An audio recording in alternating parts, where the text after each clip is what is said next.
तो एक बार फिर मैं आपका अपनी एक न्यू वीडियो में स्वागत करता हूं। तो आज की जो क्लास है आपके लिए काफ़ी इम्पोर्टेंट होने वाली है, क्योंकि आज की क्लास में हम पढ़ने वाले हैं विनिर्माण उद्योग।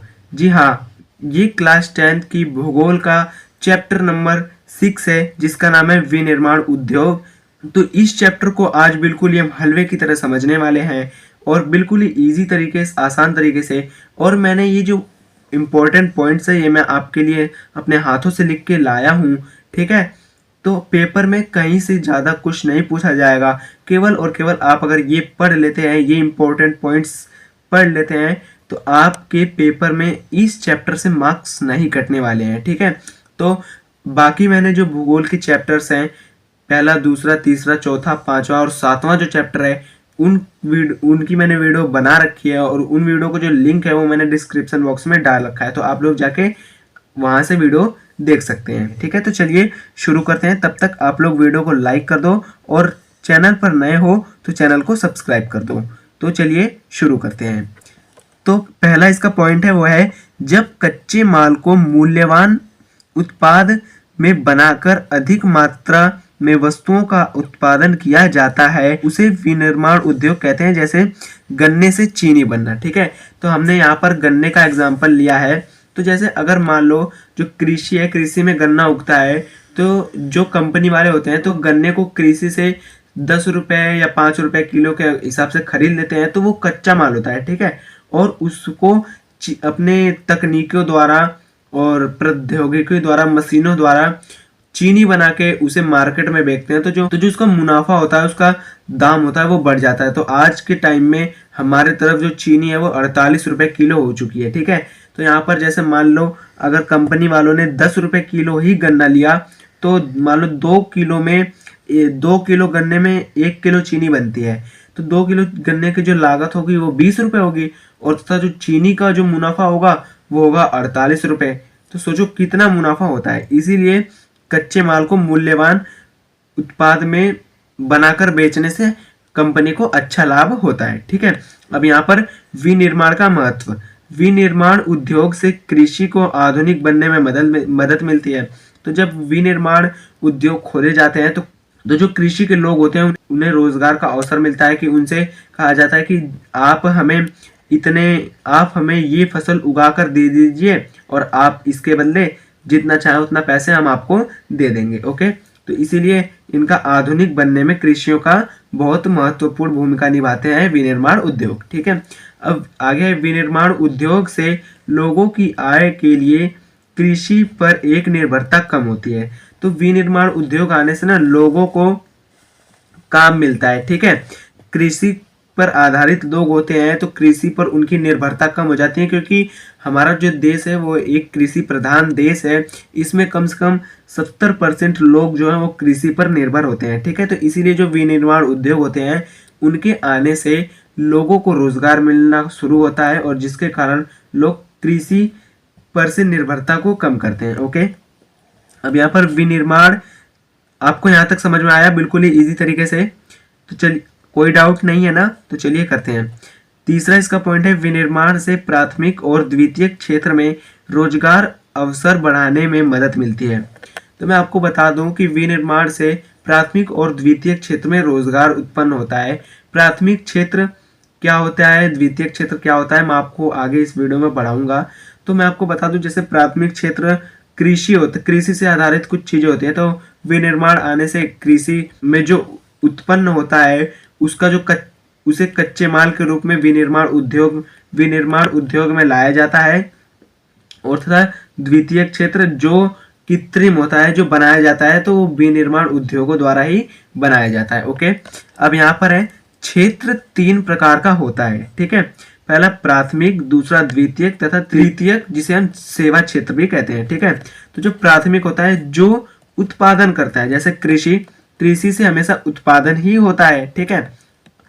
और जो द्वितीयक होता है जो कृत्रिम करता है, यानी जो बनाता है, जैसे उद्योग में सब कुछ बनता है, ओके। एंड थर्ड है हमारा तृतीयक, जो सेवाएं उपलब्ध कराता है, जैसे परिवहन का मतलब हो गया ट्रक और रेल, हवाई जहाज, ऑटो, ये सब जो है ये सब हमारा परिवहन हो गया।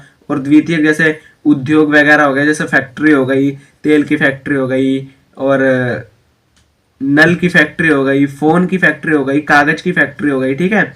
और जो कृषि है, कृषि जैसे आलू की कृषि हो गई, गेहूं हो गया, चना हो गया, तो ये सब क्षेत्रों में आते हैं। तो इसके आगे जो है ये हमारा रेगुलर चल रहा है, ठीक है। विनिर्माण का जो महत्व है उसका जो चौथा पॉइंट है वो है हमारा यहाँ पर, इससे बेरोजगारी और गरीबी दूर करने में मदद मिलती है। अब जब देखो, जब लोगों के पास काम आएगा तो लोगों के पास पैसा आएगा, ठीक है। इससे जब लोगों के पास पैसा आएगा तो देश में गरीबी है वो कम होगी, बेरोजगारी है वो कम होगी, ओके। तो इसीलिए विनिर्माण उद्योग भी जरूरी होता है। विनिर्माण द्वारा उत्पादित वस्तुओं से निर्यात बढ़ता है, जिससे विदेशी मुद्रा देश में आती है। अब मैं आपको बता दूं कि विनिर्माण उद्योगों से हमारे देश में जो सामान बनता है हम उसे बाहर की तरफ निर्यात करते हैं, ठीक है, यानी बाहर भेजते हैं। तो जब बाहर जिस देश में जाता है तो वहां से हमें उस देश की मुद्रा प्राप्त होती है। जब हमें उस देश की मुद्रा प्राप्त होती है तो हमारे पास अनेक अनेक देश की मुद्राएं आती है, जिसके कारण हम बाहर के बाजारों में अपना व्यापार कर सकते हैं, ठीक है। उससे हम खरीद और बेच सकते हैं बहुत ही इजी तरीके से और आसान तरीके से। तो यहाँ तक तो कोई डाउट नहीं है, आई होप कि कोई डाउट भी नहीं होना चाहिए, ठीक है। तो इसके आगे है, भारत में 27% लोग उद्योग से संबंधित हैं, ठीक है। यानी भारत में कुल 100% जनसंख्या है, जिसमें से 27% लोग ही उद्योग में अपनी भागीदारी दिखा पा रहे हैं, ठीक है। और इसीलिए उद्योग कारखाने हमें ज़्यादा से ज़्यादा लगाने चाहिए, जिसके कारण जो देश की गरीबी है वो दूर हो सके, ओके।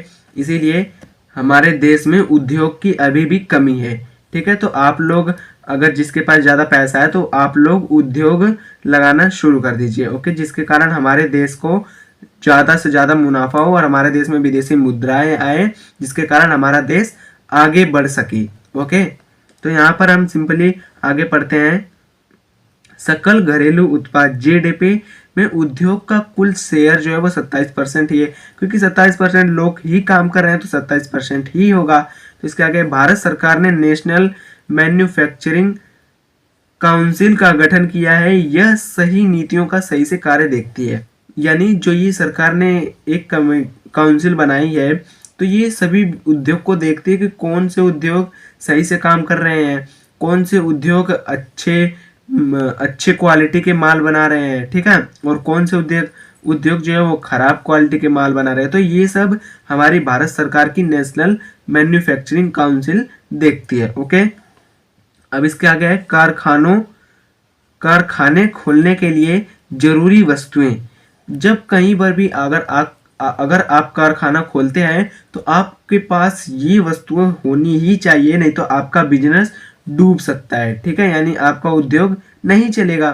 तो जो इसका पहला है वो है कच्चे माल की उपलब्धता। तो आप लोग ऐसी जगह अपना बिजनेस खोलना चाहेंगे जहां पर आपको कच्चा माल बिल्कुल ही आसानी से मिल जाए, तथा दूसरा श्रम की उपलब्धता, यानी मजदूर भी आसानी से और सस्ते मजदूर मिल जाए, ठीक है, और तथा है बाजार की उपलब्धता, यानी वहां पर अपना अस्तित्व स्थापित करने के लिए बाजार मिल जाए, अपने जो बनाए हुए माल है उसे बेचने के लिए बाजार का भी होना जरूरी है, ठीक है। तो आप लोग ऐसी ही जगह अपनी वस्तुओं को खोलना चाहेंगे, जैसे वो वस्तुएं हो गई, जैसे दिल्ली हो गया, मुंबई हो गया, ठीक है, और इधर अपना चेन्नई हो गया, और कोलकाता वगैरह हो गया, गुजरात हो गया। तो आप लोग ऐसी जगह ही अपनी फैक्ट्रियों को लगाना चाहेंगे।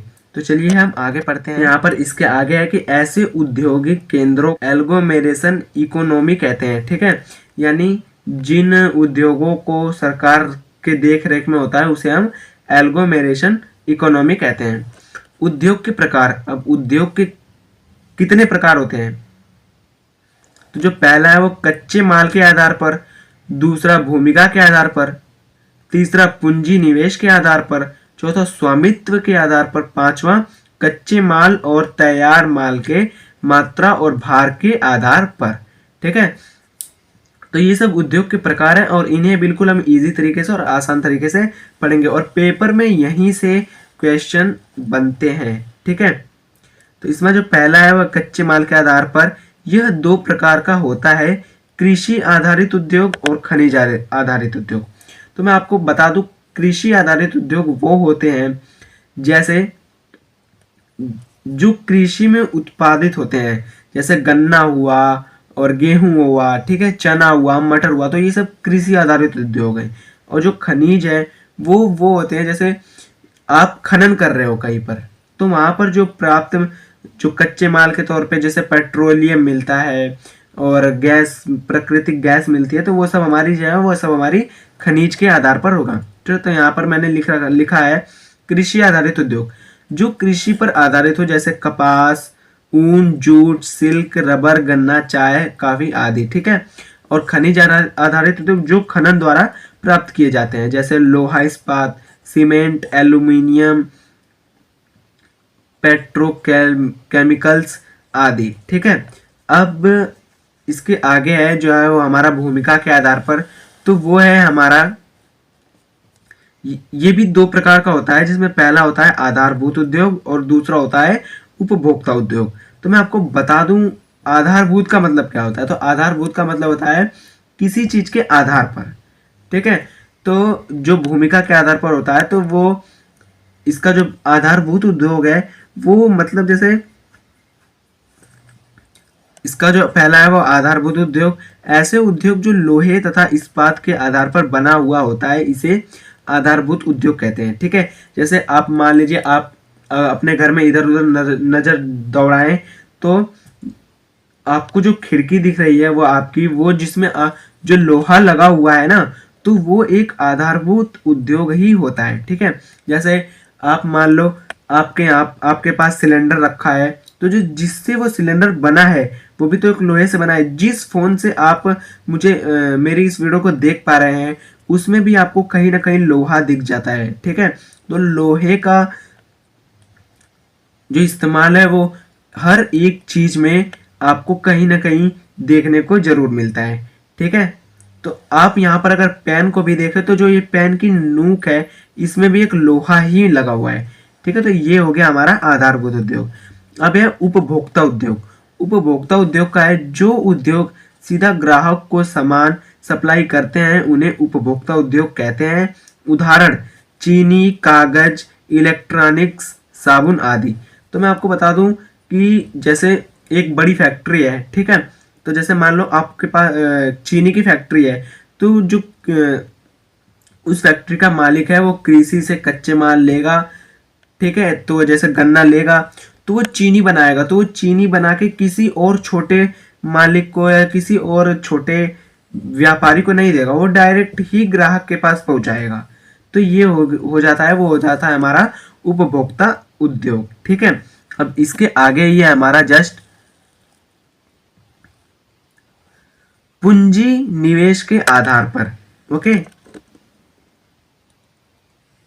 तो पूंजी निवेश के आधार पर जो हमारे उद्योग होते हैं वो होते हैं दो प्रकार के। पहला होता है लघु उद्योग और दूसरा होता है बृहत उद्योग, ठीक है। लघु उद्योग का मतलब वो होता है कि जो छोटे उद्योग हो, जिनमें कम से कम 1 करोड़ तक का पैसा लगाओ, ठीक है। 1 करोड़ से कम तक का या 1 करोड़ तक का पैसा लगाओ उन उद्योग को खोलने में, उन उद्योग को विकसित करने में, वो होते हैं हमारे लघु उद्योग।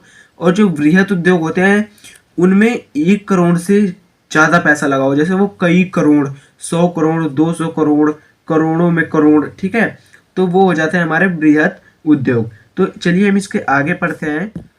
तो लघु उद्योग जिस उद्योग में 1 करोड़ रुपए तक की पूंजी का निवेश हो उसे लघु उद्योग कहते हैं, मैंने आपको पहले ही बताया।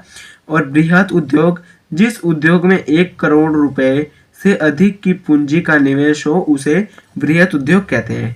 ये भी मैं आपको बता चुका हूँ, ठीक है। अब इसके जो जस्ट आगे है वो है स्वामित्व के आधार पर। ये होता है सार्वजनिक सेक्टर, सार्वजनिक या पब्लिक सेक्टर, और दूसरा होता है प्राइवेट सेक्टर, तीसरा होता है ज्वाइंट सेक्टर, एंड चौथा होता है कोऑपरेटिव सेक्टर, ठीक है। तो इन्हें भी बिल्कुल हम इजी तरीके से पढ़ेंगे अपनी इस वीडियो में। तो यहाँ पर जो पहला होता है वो सार्वजनिक या पब्लिक सेक्टर। जो उद्योग सरकारी एजेंसियों द्वारा प्रबंधित होते हैं उन्हें पब्लिक सेक्टर कहते हैं, जैसे सेल, बेल, ओएनजीसी। ये हमारी सरकारी फैक्ट्रियां हैं। तो ये हमारी सरकारी फैक्ट्रियां हैं और इन पे केवल और केवल सरकार का अधिकार है, जो भी मुनाफा होता है वो सरकार के पास जाता है, और जो घाटा होता है, ठीक है, वो भी सरकार के पास, सरकार को ही झेलना पड़ता है। अब जो इसका आगे का है वो है प्राइवेट सेक्टर। तो प्राइवेट सेक्टर, जो उद्योग किसी व्यक्ति या व्यक्तियों के समूह द्वारा संचालित होता है, उन्हें प्राइवेट सेक्टर कहते हैं। उदाहरण रिलायंस महिंद्रा, ठीक है। प्राइवेट सेक्टर यानी वो होते हैं जो किसी एक खास मालिक द्वारा काम को खोला गया। जैसे रिलायंस कंपनी है मुकेश अंबानी जी की, उनके पास बहुत पैसा है, उनके पास पैसे की कमी नहीं है, ठीक। तो जो रिलायंस कंपनी है उसके मालिक केवल और केवल मुकेश अंबानी जी ही है। अगर इस कंपनी में जो घाटा होता है वो उनको झेलना पड़ेगा, और जो इसका मुनाफा होता है वो भी उनके पास ही जाता है, ठीक है। और एक महिंद्रा कंपनी है जो अपने कार ब्रांड के नाम पे मशहूर है, ठीक है। तो इसमें भी जो इसको घाटे होते हैं वो इस कंपनी को झेलने पड़ते हैं, तथा जो इसका मुनाफा होता है वो इसी कंपनी के पास ही जाता है, ठीक है। तो इसके आगे ज्वाइंट सेक्टर, वो थर्ड प्रकार का हमारा जो सेक्टर है वो है जो उद्योग सरकार और व्यक्तियों द्वारा साझा के प्रबंधित होते हैं, उन्हें ज्वाइंट सेक्टर कहते हैं। उदाहरण आयल इंडिया लिमिटेड, ठीक है। तो ज्वाइंट सेक्टर ये होता है जैसे इसमें 50% सरकार का भाग होता है और 50% ही 50% ही जनता का भाग होता है, ठीक है। तो वो होता है हमारा ज्वाइंट सेक्टर। जैसे आयल इंडिया लिमिटेड है, तो इसमें जो ये खनन द्वारा ये निकाला जाता है ऑयल, तो इसमें जो कुछ भाग होता है वो सरकार का होता है 50%, और जो काम करवाता है इसको, उसमें जो व्यक्ति होता है उसका 50% इसमें उसका भागीदारी होती है, ठीक है। अब यहाँ पर चौथा है कोऑपरेटिव सेक्टर। जिन उद्योगों का प्रबंधन कच्चे माल के निर्माता या सप्लायर या कामगार या दोनों द्वारा किया जाता है, उन्हें कोऑपरेटिव सेक्टर कहते हैं। जैसे अमूल कंपनी, अब जो ये कंपनी है ये इंडिया की कंपनी है, ये वही अमूल कंपनी है जो इसका ऐड चलता है कि अमूल दूध पीता है इंडिया, ठीक है। तो ये जो कंपनी है इसमें इस कंपनी ने कई मिल्क मैन को अपने साथ जोड़ लिया है, ठीक है। उसने उनको अपने साथ लेकर काम किया है। तो जो इस कंपनी के मालिक वो कहते हैं कि आप लोग हमारी इस कंपनी में जुड़िए तथा आप लोग हमें दूध दीजिए तथा हम इसे बाहर के बाजारों में बेचेंगे, और उसके बाद जो इससे मुनाफा होगा उसे हम आपस में बांट लेंगे, ठीक है। तो इसे हम कहते हैं कोऑपरेटिव सेक्टर, ठीक है। अब इसके आगे है कच्चे माल और तैयार माल। कच्चे माल